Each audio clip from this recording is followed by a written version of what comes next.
This is the 2025 Brewtubers Online Brewers Club Malt Experiment, Amber Ale. Thanks to our sponsors. 5 Star Chemicals. Check out their new online straight-to-consumer homebrew shop where you can buy everything from Star San and line cleaner to the new liquid PBW that can be used at temperatures as low as 58 degrees Fahrenheit.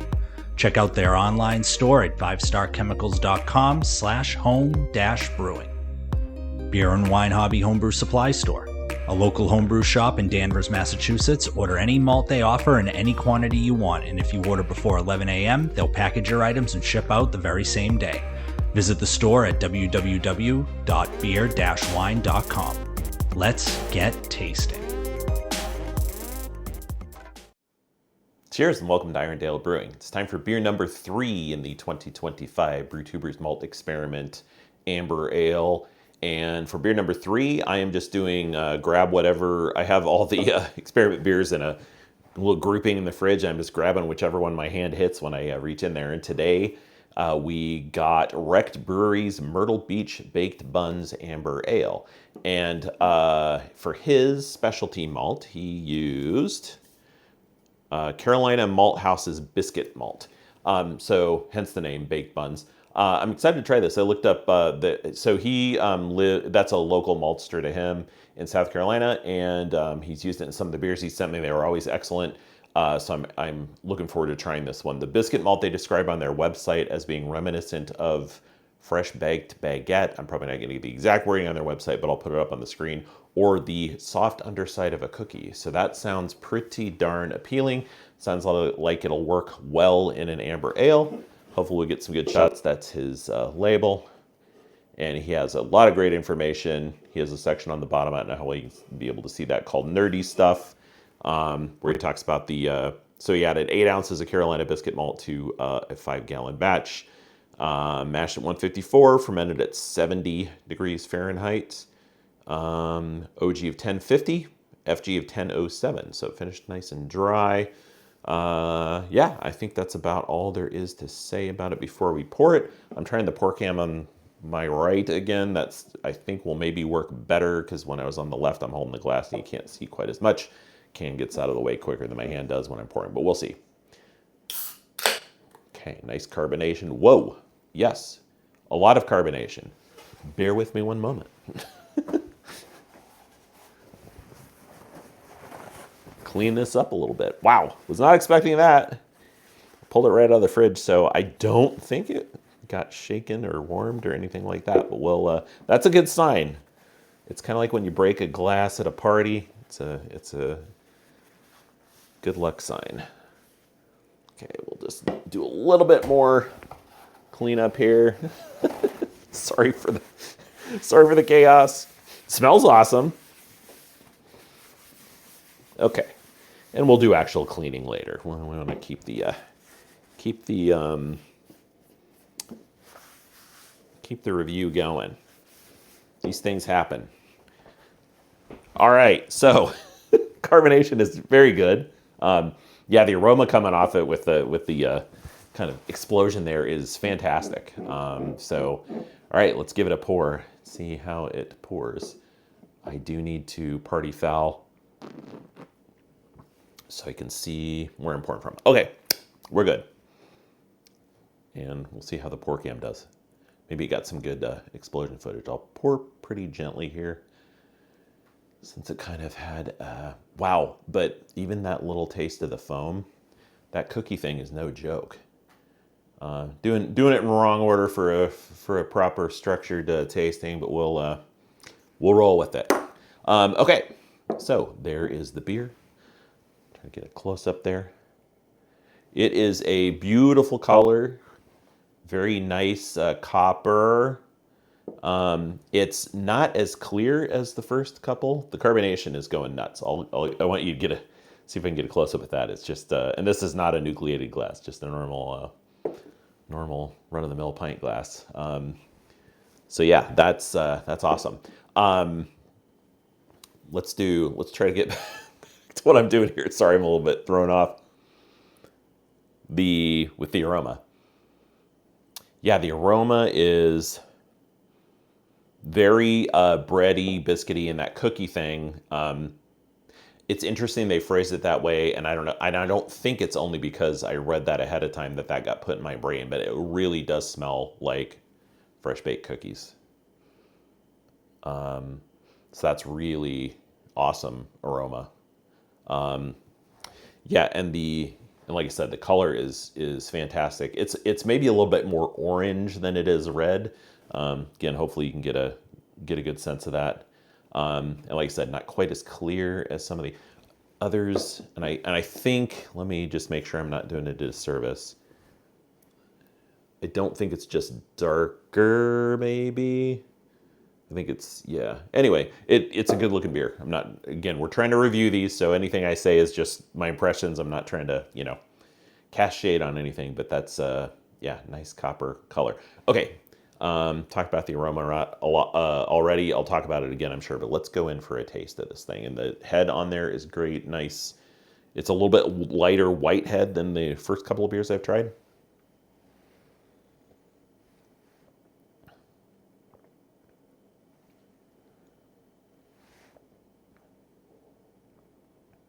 Yeah, that is really nice. I really like that one. The aroma is more bready than the flavor is, but the flavor is nice and bready and malty too. This one, for whatever reason, and again, we're all using the same base recipe, all using the same hops, same amount of hops, same target IBU, all that stuff. The interesting thing is, given this recipe and how he brewed it, all there's a whole bunch of variables that come into play, as you brewers know. And his ABV came out at 5.6. I'd have to double check and see how that stacks up with the others. But anyway, what the point I'm trying to make here is the hops come through in this one much more so than the first two. And I think it is actually hops I'm tasting and not kind of more of because this beer is also dry. So, your palate can get maybe a little bit confused, bitter, dry, all that stuff kind of melts together in a way, if that makes sense. But to me, this is actual hop bitterness I'm tasting, which did not come through quite as much as in my first two beers that I tried, mine and Kurt's. So that's interesting, and I really enjoy it, and it mixes really well with that, with the maltiness and the breadiness of that, the base recipe plus this Carolina Biscuit Malt.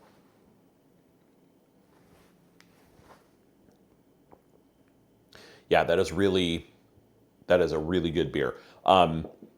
The Trying to think of the best way to describe it.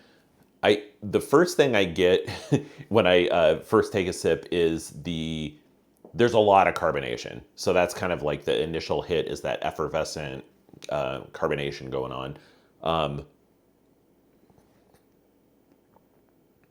But then the main flavor is that sweet biscuit malt comes through very prominently. And I'm not saying that it's too prominent at all. It's really nice. It is a little bit sweet, but then in the finish, you do get in this beer that the hop bitterness comes through more and balances things out. So this is a really well done beer. Yeah, I'm really enjoying this one. Yeah, great job, Matt. This is fantastic. I'll just go ahead and jump to the rankings. I'll probably talk about the beer a little bit more here since it's sat, warmed up. I got room to swirl. But this shoots the number one position in the rankings for me. Just that great mix of sweetness and the hops coming through a little bit more, and the dry finish helps too. I do enjoy a lot of amber ales are too sweet for me. So I enjoy the ones that are on the drier side or that emphasize kind of roasty characteristics a little bit more than the ones that don't. And this one has a great balance. It's got enough sweetness to that it drinks like an amber should. Not that malty sweetness, and good mouthfeel. I didn't even talk about the mouthfeel. It's nice, and I'd call it medium. Not too heavy, but definitely you can tell you're drinking not a super light lager or something like that. Yeah, that is really an excellent beer. Trying trying to think what else I'll say about this one. It's kind of, like I said, I got thrown off by the explosion at the beginning of this, and I'm still sifting through all this in my head. Yeah, and as it warms up, that it almost has a little bit of a, yeah, that cookie aroma is just amazing. And it almost has a little bit of, and this goes in with the cookie, it almost has a little bit of a brown sugar thing going on in the aroma. Sorry, I probably muted myself on the mic there. Yeah, that is really interesting. That is a really interesting malt. Now, it could be, I don't know if this is Carolina Malt House's version of biscuit malt that is more that way than other biscuit malts. If I've used biscuit malts in recipes, it's been kind of a smaller percentage that I wouldn't have noticed. So I can't speak to, oh, this biscuit malt's different than, whatever. But it is a really pleasant malt, and it works fantastically well in this amber ale. Yeah, I can't get over that aroma. That's really great.